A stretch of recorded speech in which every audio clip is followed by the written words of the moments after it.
Another text question says, if all religions claim to be truth, then how can Christianity make that claim and think that it is correct?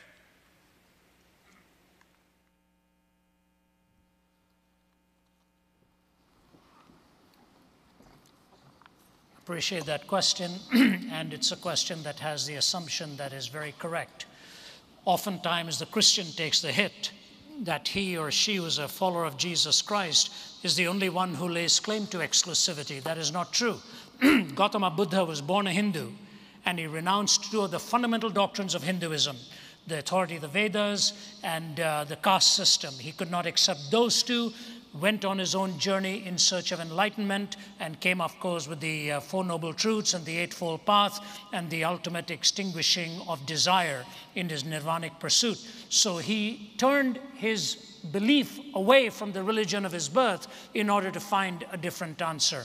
Islam is also exclusivistic in its claim, in all of its precepts and its 5 pillars and so on. What about these contradistinctions? The first thing we need to know is there are distinctions, there are fundamental differences. At best, there are superficial similarities. I often hear the question posed wrongly. They'll say, aren't all religions fundamentally the same and superficially different? No, they are fundamentally different, and at best they are superficially similar. What are the fundamental claims, for example? In Buddhism, the goal is to extinguish hunger, extinguish desire.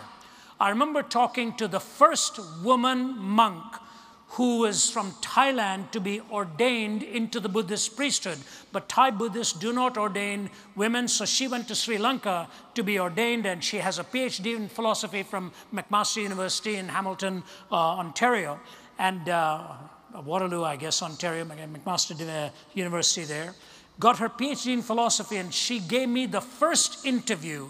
We chatted for well over an hour, one-on-one, and I sort of angled into some questions because I didn't want to be too discourteous. And one of the things I said to her is, I hear you're married. And she said, yes.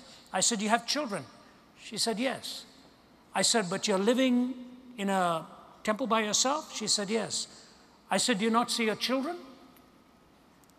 She started crying. She said, I have a car. I said, you have a car? She said, yeah. I said, okay. So she drove herself because she can't allow a man to drive her, she said, so she has to drive herself. And she says, every evening at the end of the day, I try and meet up with one of my children. She said, this is the hardest part of my life. I said, so you are on the journey to extinguishing the desire to be with your children. Is that right? Is that a fair assessment? She kept quiet. And then I said this. I said, the Dalai Lama has as his primary pursuit now the freedom of Tibet. She said, that's right. I said, why does he desire that? She looked at me and she said, we try not to get into these philosophical questions. Let's just say that he chooses to. You take a look at other world religions and see where these 4 questions are dealt with: origin, meaning, morality, and destiny. These 4 questions have to be answered in 2 ways. Follow me, please. Every particular answer has to correspond to truth, either through empirical form of measurement or through the logical reasoning process. And when those 4 answers are put together, they must cohere and not be incoherent. So the 2 tests, correspondence and coherence, I guarantee you only in the Judeo-Christian worldview will you find these 4 questions answered with corresponding truthfulness and with the coherence of a worldview. Let me take just one example, and I don't say this to slight, but this is a fact, and we have to deal with it. I've been invited in many, many Islamic countries, and I have open forums there, and going to go to one of the toughest Islamic countries within the next few weeks. They've hosted me in many parts there, and we've had dialogues. I want to give to you 2 things. In the Quran, it is the only historically claimed document that denies that Jesus Christ was actually crucified or died on the cross. Denies that. The Greek historians say he died on the cross. Roman historians say that. Pagan historians say that. Jewish historians say that. And Christian historians say that. The the Quran is the only one that says it appeared to him that he died, but he didn't actually die on the cross. So historically, it is making an affirmation that is really historically untrue. I got into a discussion with Sheikh Hussein of the leading Shiite cleric in Damascus, Syria, a real gentleman. For over 3 hours, we talked with an interpreter between us and an audience listening in. I was allowed to ask him one question about his faith, and he was allowed to ask me one question about mine. There was nothing, no rancor, no adversarial stance, just a perspective and counter-perspective and back and forth. It's the best way to do it, really. At the end of it, Sheikh Hussein looked at me. He was very respectful through the whole time, always referred to me as Professor Zacharias, Professor Zacharias.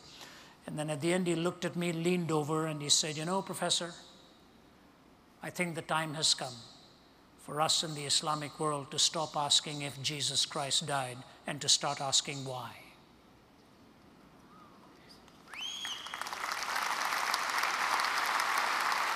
I said to him, "May I quote you on that, sir?" He said, "Yes, you may. I'm hopefully going to go there before long, and I hope we can meet up again." Origin, meaning, morality, and destiny. The Judeo-Christian worldview is not the only one that claims exclusivity, but it's the only one that takes those 4 questions with corresponding answers that are truthful and coherent answers that stand the test of time. And the ultimate answer of the resurrection from the dead that gives you hope and meaning. I see we have one more question left, and that's the sign here. I'll be happy to take that. I just want to add something to that very, very quickly, because the question comes also in this fashion. Have you studied all the religions in the world in order for you to know that your religion is right? Could it not be possible that you have missed something? Now, that sounds like a very daunting question, but it's really not that difficult to deal with, because all the worldviews in existence, all the worldviews that exist can actually be grouped at the very basic level. You could spend an eternity maybe studying just one of these religions. But all the worldviews in existence can be grouped under only 3 categories, all the worldviews. The first category is the view that only the universe exists. The other category is only God exists. Of course, you find naturalism and atheism on the left side, only the universe exists. But when some Eastern religions will tell you only God exists, and that's cashed out in different ways. I'm just using the word God, just to make it easy for us to grasp these concepts. Then in the middle, you have the view that both God and the universe exist. Both God and the universe exist, and under that you have Judaism, Christianity, and Islam. So it's not difficult to apply the test that Ravi was talking about to these systems as a whole without having to study each particular one. You just need to know what the basic ideas, what the basic thoughts are for these views. Then you can critique all of them without having to be an expert in every worldview that's out there. So it's important for us to know that this is not so difficult to do. We are not making it up in trying to come up with an answer to this kind of a question.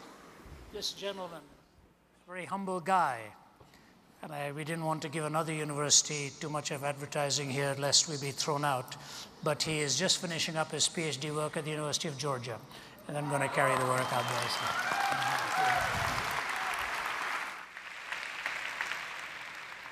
All right, we do have time for one more question. I'm sorry for those of you who have been standing so long in line, but we need to move on. But let me invite you to come to the tables out front afterwards to continue the conversation.